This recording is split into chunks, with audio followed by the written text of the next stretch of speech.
धड़कन, चीख, एक ही रात में, और पूरा गांव चुप हो गया। सुबह जब सूरज उगा, एक घर का दरवाजा खुला था, लेकिन अंदर कोई जिंदा नहीं था, और उस घर की दीवार पर खून से लिखा था, आज्ञा का उल्लंघन। Welcome to audio drive. ये कहानी है 1890 के आसपास की, ब्रिटिश राज के अंधेरे वक्त की, असम के पहाड़ी इलाके की, जहां एक छोटा सा गांव था, रंग पत्थर, जंगल से घिरा, मिट्टी की सड़कें और लोग जो सिर्फ एक चीज जानते थे, डर के साथ जीना। उस गांव में रहती थी मीरा, गांव की इकलौती शिक्षिका, 25 साल की, कोमल दिल पर हिम्मत पहाड़ों से भी ज्यादा। मीरा स्कूल में बच्चों को पढ़ाती थी, हिंदी, गणित, कहानियां और सबसे जरूरी अपनी मिट्टी से प्यार। पर ब्रिटिश सरकार को ये पसंद नहीं था। एक दिन लाल कोट पहने 2 सिपाही स्कूल आए, उनके साथ एक गोरा ऑफिसर, कैप्टन एडवर्ड हैरिस। उनकी आंखों में वो ठंडी मुस्कान थी जो सिर्फ जुल्म करने वाले लोगों के पास होती है। उन्होंने मीरा को एक कागज दिया। हमें चाहिए कि तुम बच्चों को क्रिश्चियनिटी और ब्रिटिश लॉयल्टी पढ़ाओ, ये हुक्म है। स्कूल का कमरा चुप हो गया। बच्चे मीरा की तरफ देखने लगे। मीरा ने कागज पढ़ा, हाथ कांप रहे थे, पर आवाज बिल्कुल सीधी थी। मैं बच्चों को ज्ञान दे सकती हूँ, पर उनकी आस्था नहीं बदल सकती। कमरे में हवा रुक गई।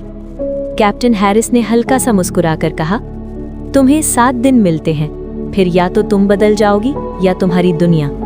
उस रात मीरा ने अपने पिताजी, माँ और छोटे भाई अर्जुन के साथ खाना खाया। सब हंस रहे थे, पर सबको पता था तूफान आ चुका है।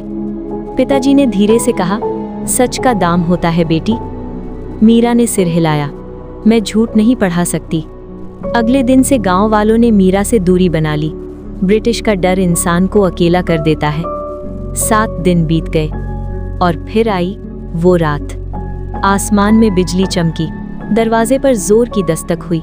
मीरा ने दरवाजा खोला और सामने खड़े थे 8 ब्रिटिश सिपाही। कैप्टन हैरिस ने बस एक लाइन कही, तुमने गलत फैसला किया। सिपाही घर में घुस गए। चीख, तोड़-फोड़, रूह कांप देने वाली आवाजें। मीरा को बाहर खींच लिया गया। उसने देखा पिताजी को गोली मारी गई, माँ को घसीट कर ले जाया गया। छोटा अर्जुन डर के मारे चिल्लाता रहा।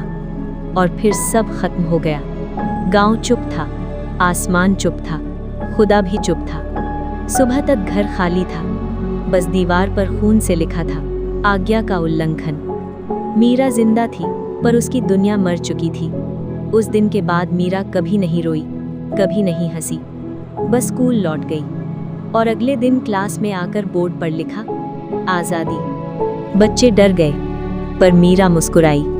अब वो सिर्फ टीचर नहीं रही थी, अब वो आग थी। मीरा ने चुपके चुपके बच्चों को देशभक्ति, स्वतंत्रता और अंग्रेजों के जुल्म की कहानियां सुनानी शुरू की।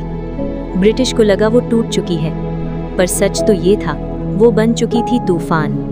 सालों बाद रंगपत्थर गांव आज़ादी की लड़ाई का एक छुपा हुआ केंद्र बन गया, और हर क्रांति की शुरुआत होती थी एक छोटी सी क्लास से। लोग कहते हैं मीरा कभी शादी नहीं की, कभी गांव नहीं छोड़ा, और एक दिन बिना आवाज के गायब हो गई।